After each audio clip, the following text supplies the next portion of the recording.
Hello guys and welcome back the third lecture of this series. तो आज हम देखेंगे कि रेगुलेटिंग एक्ट 1773 जो हमने कल पढ़ा, जो टॉपिक हमने कल पढ़ा, उसके क्या ड्रॉबैक्स रहे। देखो, पहला ही ड्रॉबैक जो रहा हमारा वो था, देखो मैंने क्या बताया कि बंगाल का जो गवर्नर था उसको बनाया गया गवर्नर जनरल ऑफ बंगाल, और जो बॉम्बे और मद्रास के जो गवर्नर्स थे वो सबऑर्डिनेट हो गए किसको? गवर्नर जनरल ऑफ बंगाल को। क्या मतलब है उसका?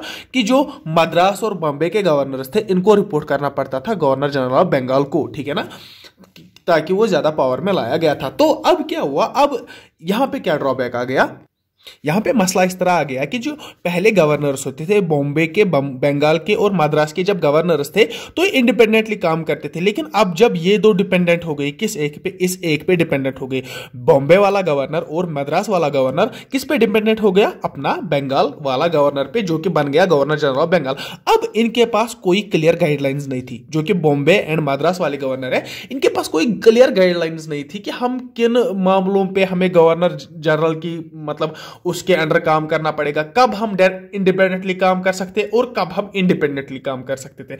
इन पे कोई क्लियर गाइडलाइंस नहीं थी, कोई रिटन डॉक्यूमेंट नहीं था, कोई इस तरह का ऐसा कुछ नहीं था। तो ये एक बन के आया हमारा जो ड्रॉबैक था। और दूसरा ड्रॉबैक जो मैंने आपको बताया कि जो यहां पे वोटिंग होती थी, देखो अगर किसी भी मामले पे कोई लॉ बनाना होता था तो लॉ कैसे बनता था? 5 मेंबर्स से अगर में से 3 की एक्सेप्टेंस होती तो लॉ बन जाता, अगर 3 रिजेक्ट करते तो लॉ नहीं बन जाता। मैंने आपको कल समझाया, ठीक है ना। तो अब यहां पे क्या हुआ कि जो भी लॉ बन रहा था वो बनाता कौन था? वो काउंसिल बनाती थी, ठीक है ना, वो एक काउंसिल बनाती थी। काउंसिल में कौन कौन था? गवर्नर जनरल और साथ में 4 एग्जीक्यूटिव्स। लेकिन जब उसकी जवाबदेही होती थी ना कोर्ट ऑफ डायरेक्टर्स के पास, जब उस लॉ की जवाबदेही होती थी, अगर उस लॉ से कोई प्रॉब्लम होती तो उसका जवाब किसको देना था? उसका जवाब खाली गवर्नर जनरल को देना था। मतलब रेस्पॉन्सिबल खाली गवर्नर जनरल था, और लॉ कौन बनाती थी? काउंसिल बनाती थी। हो गए हमारे 2 ड्रॉबैक्स। और तीसरा ड्रॉबैक जो मैंने कल बताया आपको कि सुप्रीम कोर्ट बनाया गया था, फोर्ट विलियम को सुप्रीम कोर्ट बनाया गया था, और उसकी जो चीफ जस्टिस थी वो थी एलाइजा एम्फे। और यहां से अगर हम बात करेंगे गवर्नर जनरल, जो हमारा गवर्नर जनरल कल मैं बताना भूल गया था, जो हमारा गवर्नर जनरल पहला गवर्नर जनरल बना था वो था हमारा वैरन हेस्टिंग्स, ठीक है ना। अब मसला क्या हुआ इधर पे? अब इधर पे फाइट स्टार्ट हो गई, ठीक है ना। फाइट किस किस के बीच में? Supreme court and governor general, ठीक है ना। सुप्रीम कोर्ट और गवर्नर जनरल के बीच में फाइट स्टार्ट हो गई, ठीक है ना। गवर्नर जनरल कोई लॉ बनाता था, सुप्रीम कोर्ट एक्सेप्ट नहीं करता था, हो गई फाइट। अब फाइट किस किस के बीच में हो रही थी? एलाइजा एम्फे, जो मैंने आपको कल बताया था, एलाइजा एम्फे, और गवर्नर जनरल कौन थे हमारे? वैरन हेस्टिंग्स, ठीक है ना, वैरन हेस्टिंग। अब इनके बीच में जो फाइट हो गई, तो ये कुछ ड्रॉबैक्स रहे हमारे रेगुलेटिंग एक्ट 1773 के। अब इन ड्रॉबैक्स को हम अगर ओवरकम करना है तो और 2 एक्ट्स लाए थे। इन ड्रॉबैक्स को ओवरकम करने के लिए ब्रिटिश गवर्नमेंट ने और 2 एक्ट्स लाए थे, जिसमें से कि पहला एक्ट था एक्ट ऑफ सेटलमेंट 1781। दूसरा एक्ट कौन था? पिट्स इंडिया एक्ट 1784, ठीक है ना। आई एम सॉरी, मुझे नहीं पता था, आपको नहीं दिख रहा है। तो ये 2 एक्ट्स लाए, किसने लाए सर? ब्रिटिश गवर्नमेंट ने। क्यों लाए सर? क्योंकि इनको जो ड्रॉबैक्स थे, to overcome drawbacks of regulating act 1773, 2 acts were made. Namely first कौन सा? Act of settlement 1781, Pitt's India act 1784। अब मैं इधर आपको एक बात बताना चाहूंगा। मैंने बताया था कि जो ब्रिटिश गवर्नमेंट थी वो चार्टर प्रोवाइड करती थी। रेगुलेटिंग एक्ट 1773 क्या है? चार्टर है, एक चार्टर प्रोवाइड किया गया था। तो उसके बाद और एक चार्टर आने वाला था। वो कब आने वाला था 20 सालों के बाद। यही बताया था ना मैंने इससे पहले वाली वीडियो में, 20 सालों के बाद और एक चार्टर आने वाला था। तो वो चार्टर कब आता हमारा? अब सीधे आप 1773 को 20 साल अगर ऐड करेंगे तो वो 1793 बन जाएगा, ठीक है। अब 1793 में और एक आने वाला था हमारा चार्टर। लेकिन क्या हुआ, यहां पे एक चार्टर आ गया, ये हुआ एक, अब दूसरा आने वाला था, लेकिन ये दोनों बीच में आ गए कि नहीं? ये दोनों बीच में आ गए। अब ये चार्टर तो नहीं है ना, चार्टर खाली वही है जिनके लास्ट में 3 है। मैंने कल वाली वीडियो में आपको अच्छे से समझाया। अब ये दोनों बीच में आ गए। कौन कौन से? Act of settlement 1781 and act पिट्स India act 1784। ये दोनों जब बीच में आ गए तो हमें ये दोनों पढ़ने हैं, हम ये दोनों देखते हैं ये दोनों क्या बोलते हैं, ठीक है। जैसा कि पहले आया था हमारा एक्ट ऑफ सेटलमेंट 1781 में, उसके बाद 3 सालों के बाद 84 में आया था पिट्स इंडिया एक्ट। तो इसी के साथ हम भी देखेंगे कि हमारा जो एक्ट ऑफ सेटलमेंट है वो क्या बोलता है। स्टार्ट करते हैं हम अपना एक्ट ऑफ सेटलमेंट, ठीक है। एक्ट ऑफ सेटलमेंट, देखो एक्ट ऑफ सेटलमेंट क्या बोलता है। देखो कॉन्फ्लिक्ट्स हो रहे थे ना, जो लॉ मेकिंग पे कॉन्फ्लिक्ट्स हो रहे थे वो किस किस के बीच में हो रहे थे? सर वैरन हेस्टिंग्स जो कि हमारे गवर्नर जनरल थे। Warren Hastings versus Elijah amphi. Elijah amphi कौन थी सर? हमारी चीफ जस्टिस, जो कि हमारी सुप्रीम कोर्ट की थी, इलाइजा एम्फी। इनके बीच में जो ये कॉन्फ्लिक्ट्स हो रहे थे ना, ये कॉन्फ्लिक्ट्स को सॉल्व करने के लिए क्या किया गया? जो ब्रिटिश गवर्नमेंट है उन्होंने एक कमेटी बनाई। ब्रिटिश गवर्नमेंट ने इन दोनों के बीच में जो कॉन्फ्लिक्ट्स हो रहे थे ना लॉ मेकिंग पे, उस पे एक कमेटी बनाई जिसका नाम पड़ गया टचेट कमेटी। ठीक है ना, TUCHET, टचेट कमेटी। याद रखिएगा, टचेट कमेटी एक कमेटी थी जो किसके लिए बनाई गई थी? ये जो कॉन्फ्लिक्ट्स हो रहे थे between Warren Hastings and Elijah Impey, इसको दूर करने के लिए एक कमेटी बनाई थी। इसका नाम है टचेट कमेटी। और टचेट कमेटी ने क्या बताया? टचेट कमेटी ने एक सेटलमेंट का एक्ट बनाया। एक एक्ट बनाया टचेट कमेटी ने, जिसको हम बोलते हैं एक्ट ऑफ सेटलमेंट, जो कि हमें आज पढ़ना है। सेटलमेंट 1781, ये था बैकग्राउंड के एक्ट ऑफ सेटलमेंट आया कहां से। अब हम इसके कुछ प्रोविजंस पढ़ेंगे कि एक्ट ऑफ सेटलमेंट हमें बताता क्या क्या है। अगर मैं प्लेन अल्फाज में बोलूंगा ना, इन एक्ट ऑफ सेटलमेंट, जो एक्ट ऑफ सेटलमेंट आ गया ना 1781 में, एक्चुअली आया किस लिए था? इन दोनों के बीच के कॉन्फ्लिक्ट्स को सॉल्व करने के लिए। अब एक ही बात आप याद रखो, इन्होंने सपोर्ट किया जो एक्ट ऑफ सेटलमेंट 1781 है, इसने पूरा सपोर्ट किया हमारे वारन हेस्टिंग को, हमारे गवर्नर जनरल ऑफ बंगाल को। किस तरह गवर्नर जनरल ऑफ बंगाल को इन्होंने सपोर्ट किया? इन्होंने बताया, सुप्रीम कोर्ट ने बताया, जो हमारी इलाइजा एम्फी है या जो हमारा सुप्रीम कोर्ट है, उनको बताया कि आप जो है ना रेवेन्यू डिपार्टमेंट्स में आप इंटरफेयर न कीजिए। और इन्होंने बताया कि जो हमारे रिचुअल्स है, हमारे इंडियंस है, यहाँ पे जो इनके लॉज है, जो इनके रिलीजन है, जो इनका कल्चर है, आप इस पे मत जाइए, आप इस पे फोकस मत कीजिए, आप अपने काम से काम रखिए। जो ये कर रहे हैं इनको करने दे, जो वारन हेस्टिंग कर रहा है उनको करने दे, आप प्लीज अपनी टांग मत अड़ाइए बीच में। ठीक है ना, तो एक तरीके से आप मान सकते हैं कि जो हमारा एक्ट ऑफ सेटलमेंट आ गया, एक्ट ऑफ सेटलमेंट ने किसको सपोर्ट किया? हमारे गवर्नर जनरल ऑफ बंगाल, जो कि हमारे वारन हेस्टिंग्स थे। ठीक है, ज्यादा कुछ पढ़ने की जरूरत नहीं है। एक्ट ऑफ सेटलमेंट में है, सेटलमेंट मतलब इन दोनों के बीच में जो कॉन्फ्लिक्ट हो गया था, इसको सेटल किया गया। बाई किसने किया गया? टचेट कमेटी। ये इंपॉर्टेंट पॉइंट है इधर पे याद रखने के लिए। अब दूसरा जो हम ड्रॉबैक ओवरकम करने के लिए जो हमारा पिट्स इंडिया एक्ट आ गया था, सेटलमेंट तो हमने पढ़ा, अब पढ़ेंगे हम पिट्स इंडिया एक्ट के बारे में। ठीक है ना, पिट्स इंडिया एक्ट 1784। ठीक है, अब चलिए स्टार्ट करते हैं।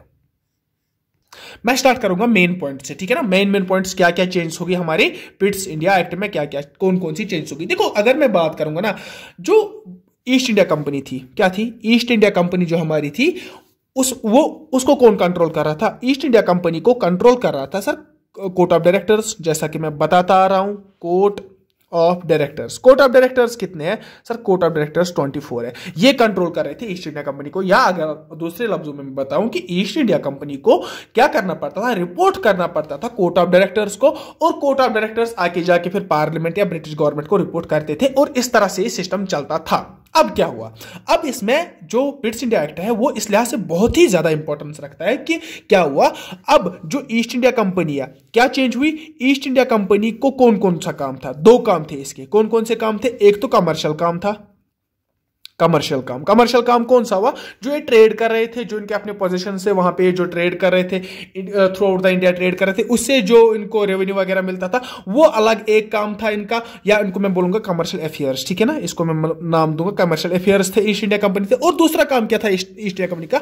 Political affairs. मैंने आपको कल बताया, अगर आपको कल याद होगा, मैंने आपको बताया कल जब मैंने बताया कि ईस्ट इंडिया कंपनी के कुछ गोदाम्स हुआ करते थे, उन गोदाम्स के लिए उन्हें कुछ सिक्योरिटी मांगी थी, और उनको एक्सेप्ट की गई थी कि आप सिक्योरिटी रखिए अपने गोदाम्स पे, क्योंकि बाकी फॉरेनर्स या नेटिव इंडियंस मत अटैक करेंगे। तो उसके लिए उन्होंने सिक्योरिटी मांगी थी, उनको सिक्योरिटी एक्सेप्ट की गई, और वो सिक्योरिटी इतनी बढ़ती गई कि अगर आप लास्ट स्टेज पे देखेंगे तो 70,000 अबोव ट्रूप्स थे ब्रिटिश ईस्ट इंडिया कंपनी के। Before any battle, before battle of Buxar और battle of Plassey, British East India Company के ट्रूप 50,000 से भी ज्यादा, अराउंड 70,000 तक ट्रूप्स हो गए थे, जो कि किसके नाम पे थे? कि जो इनको मतलब सेफ गार्ड करने के लिए, अपने वेयर हाउसेस को सेफ गार्ड करने के लिए लाए गए थे। अब उसके बाद क्या हुआ वो तो बाद की बात है, अभी हम बात करेंगे पॉलिटिकल अफेयर्स के बारे में। पॉलिटिकल अफेयर्स वो अफेयर्स हुए लाइक अगर मिलिट्री अफेयर्स है, अगर इनके पास आर्मी है, इसकी अफेयर्स इसको कौन संभालेगा, वो संभालते थे कौन, वो पॉलिटिकल अफेयर्स। उसका मतलब है पॉलिटिकल अफेयर्स। तो ईस्ट इंडिया कंपनी के दो काम थे, मेनली दो काम थे, एक काम था कमर्शियल अफेयर्स, दूसरा काम था पॉलिटिकल अफेयर्स, ये याद रखिए। अब मेरा गर्ज क्या है, मेरा गर्ज है इधर पे ये बात से कि कोर्ट ऑफ डायरेक्टर्स जो थे वो कंट्रोल करते थे ईस्ट इंडिया कंपनी के दो कामों को। कौन कौन से कामों को, कमर्शियल कामों को और पॉलिटिकल कामों को। लेकिन यहां पे चेंज हो गया, याद रखिएगा इंपॉर्टेंट है।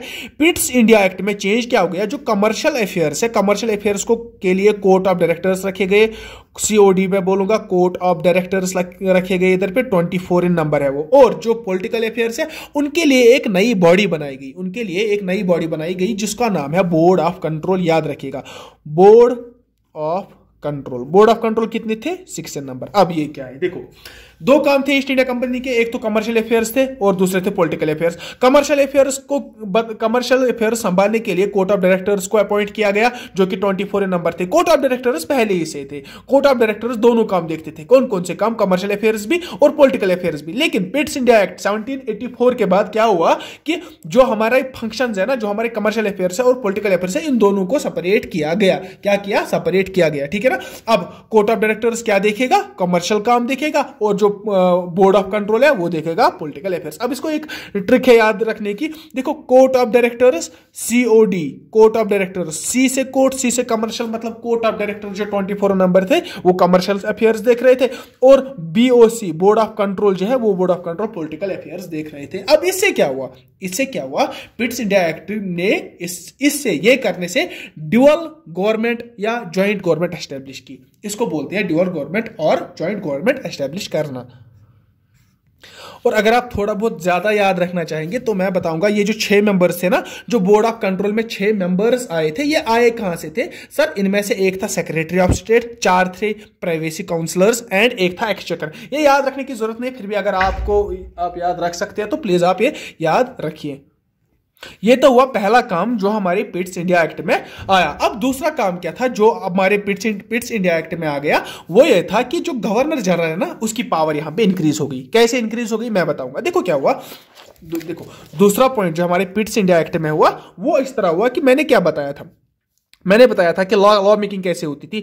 एक तो गवर्नर जनरल हुआ करता था, इसके साथ और 4 एग्जीक्यूटिव्स होते थे, मतलब टोटल कितने होते थे, 5। अगर कोई लॉ बनाना था तो एटलीस्ट 3 मेंबर्स की एक्सेप्टेंस चाहिए थी। अगर 3 मेंबर्स इनमें से एक्सेप्ट करते तो हाँ लॉ बन जाता, या ये और 2 मेंबर्स, ठीक है। 3 मेंबर्स होने चाहिए थे आउट ऑफ 5 मेंबर्स। अगर 3 मेंबर्स एक्सेप्ट करेंगे तो वो लॉ बन जाता, अगर नहीं करते तो वो लॉ नहीं बन जाता। तो यहां पे क्या हुआ, ये एक दिक्कत की बात थी। क्यों, यहां पे दिक्कत की बात ये थी कि यहां पे अगर 2 मेंबर, खाली 3 मेंबर्स यहां पे मतलब अनुमति नहीं देते तो लॉ नहीं बनता था। तो यहां पे फेवर किया गया, पिट्स इंडिया एक्ट में फेवर किया गया गवर्नर जनरल को। गवर्नर जनरल को क्या किया गया, जो काउंसिल है ना इसकी, जिसमें 4 मेंबर्स थे, इसमें 3 ही मेंबर्स रखे गए। अब सोचो, यहां पे 3 ही मेंबर्स है, अभी 4 मेंबर्स है, यहां पे 3 ही मेंबर्स है।